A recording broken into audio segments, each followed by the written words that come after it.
L'agence, l'immobilier de luxe en famille, or in English, the Parisian Agency, is a mix of French glamour and real French culture. A friend of mine recently told me about this Netflix show and she told me, have a look, it's a new show and it's having a great success abroad. You might find it interesting. Well, she was right. It should be right up your alley as well. You will get to daydream about these giant luxury houses and hear some typical everyday spoken French. A few weeks ago, I made a video about a specific scene of the show to practice your understanding of real spoken French. But today, I want to tell you more about how the show represents French culture better than some other shows, to give you insights and explanations from a French point of view.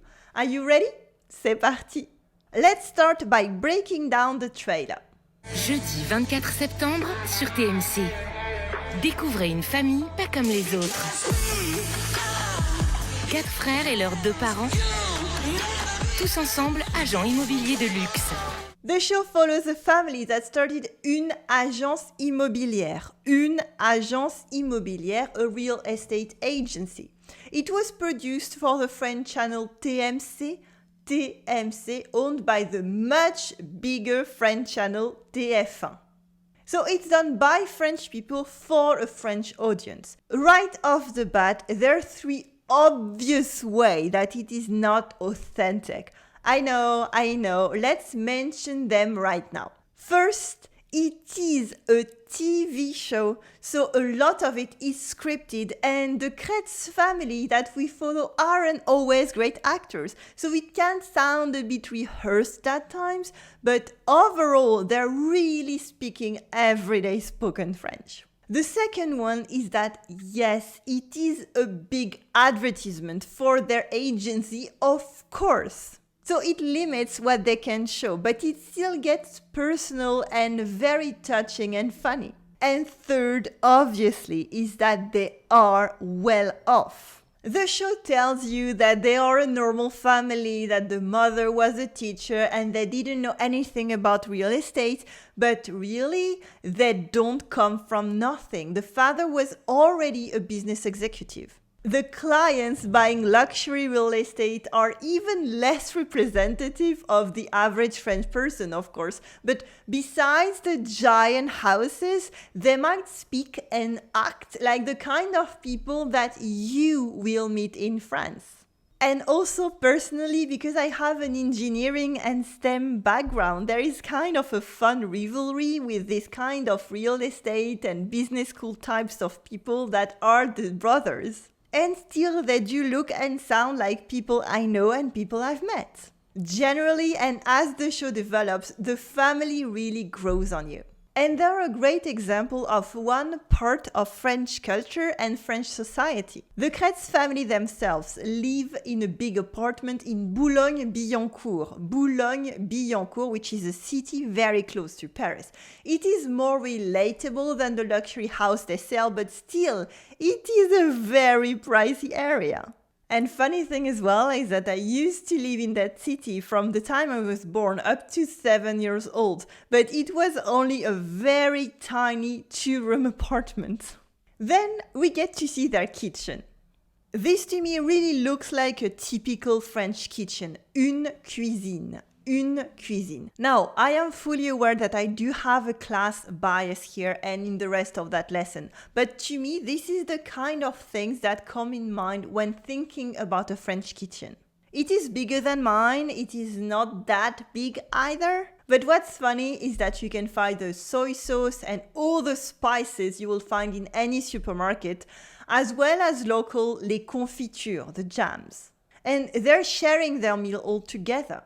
French meals really are social events. We are there to eat good food while talking over the meal. Oh, and you can see that they do hug and do la bise, even between men. Here it is the father kissing his son's forehead, but in the show you see the brothers hugging their friends as well. And they're dressed like everyday French people. The dad, for instance, has his own cool dad style with that polo and the sweater. They're all very nice clothes, very probably nicer than mine. And even in a more relaxed setting, you can see that they tend to dress well. But it's not a Dior fashion show or a shirt with a giant Eiffel Tower printing. It is really everyday clothes for high, middle and upper class French people. And don't forget that they are in a show. The mom has her own style as well. And it's cool. She's wearing clothes that look like they were made for younger people, but it is her style and she pulls it off very well. She doesn't hide her age either, and her hair is always a bit untidy, unlike other American shows, but she looks fantastic. Just like that, and just like many other French women. Later in the trailer, we get shots of places that French people know are expensive.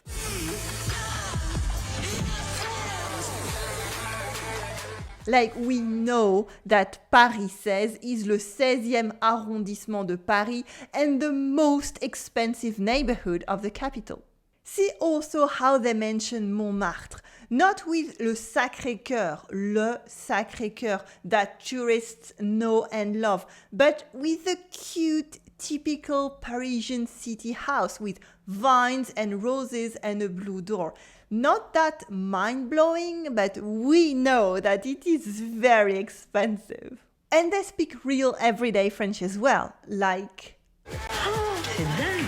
This client might be a wealthy older woman, but she still says c'est dingue, c'est dingue, c'est dingue. It's informal French for that's crazy, and it is the kind of expressions that I tell you about in my lessons. Here you can see how any French people can use this kind of everyday spoken French, even when it sounds a bit more scripted.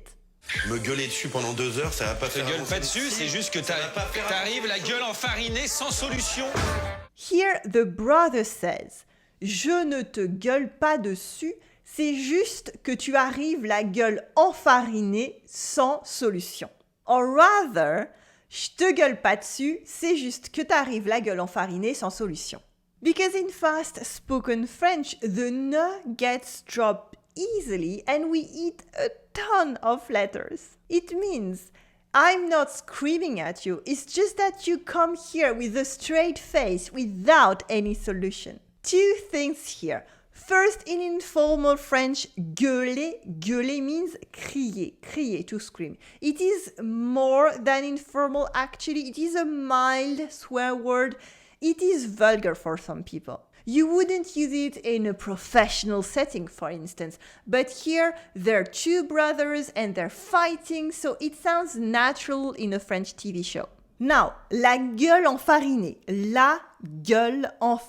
also uses this bad word of gueule, but it is a more elegant expression because that is a bit unusual in real spoken French. It means literally the face full of flour. Or here, something like a sheepish look on your face, looking like a klutz.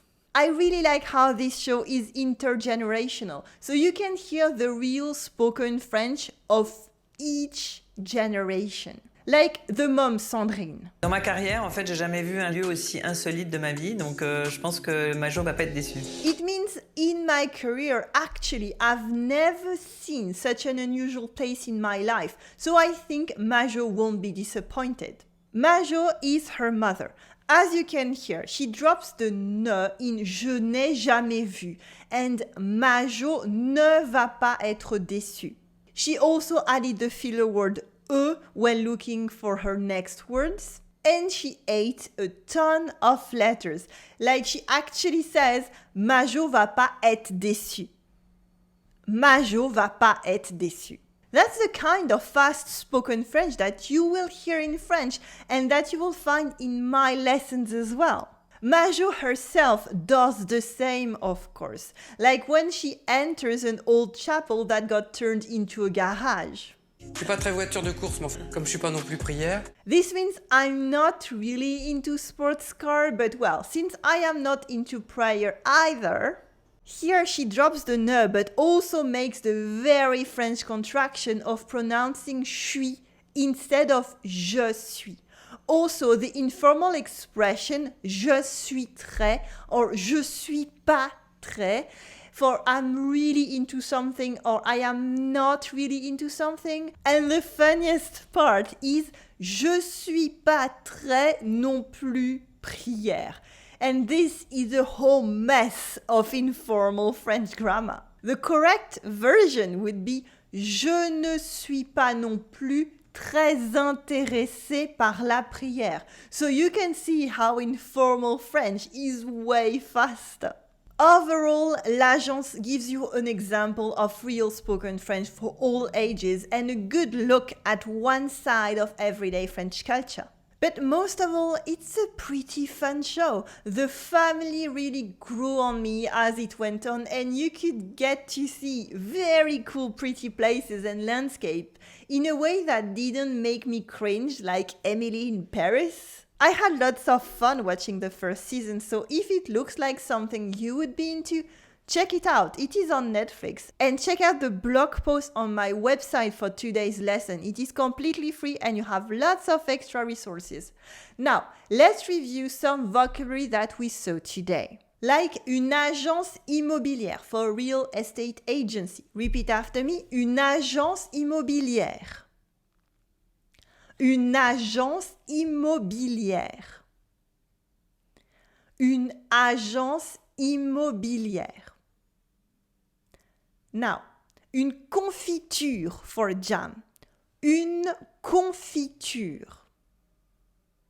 Une confiture. One last time. Une confiture. Good. Une bise, the small kiss that we do for greetings. Une bise. It's the sound, remember. Une bise. Une bise. Good. Now, un arrondissement de Paris, one of the 20 official Parisian neighborhoods. Un arrondissement de Paris. Un arrondissement de Paris. A bit faster. Un arrondissement de Paris. Good. Le Sacré-Cœur, literally the Sacred Heart. It is a giant church in Montmartre that was unfortunately built to celebrate the bloody repression of the Parisian Commune. So it is a very sad event. Here what you can notice in Le Sacré-Cœur is that you have le E dans l'eau that is pronounced E. And it is the same in le cœur, le cœur. So repeat after me. Le Sacré-Cœur. Le Sacré-Cœur. One last time. Le Sacré-Cœur. Good. And then c'est dingue in formal French for c'est fou. It's crazy. C'est dingue. Repeat after me. C'est dingue. C'est dingue. C'est dingue. Then we have elle est déçue. She's disappointed, not she's deceived. Here you have le CCD, remember? That sounds like se. Elle est déçue. Repeat after me. Elle est déçue. Elle est déçue. Elle est déçue. And at last, je suis pas très voiture. Literally, I'm not very cars, but it is an informal expression to mean I am not really into cars or anything else. So repeat after me. Je suis pas très voiture. Je suis pas très voiture. Je suis pas très voiture. Good. Félicitations, bravo, and now you can watch the show L'Agence or check out another lesson, such as a breakdown of the scene I mentioned before in L'Agence, or learn more about spoken French and eating letters or eating the ne. Click right here on your screen to access those lessons, and I will see you in the next video. Allez, salut!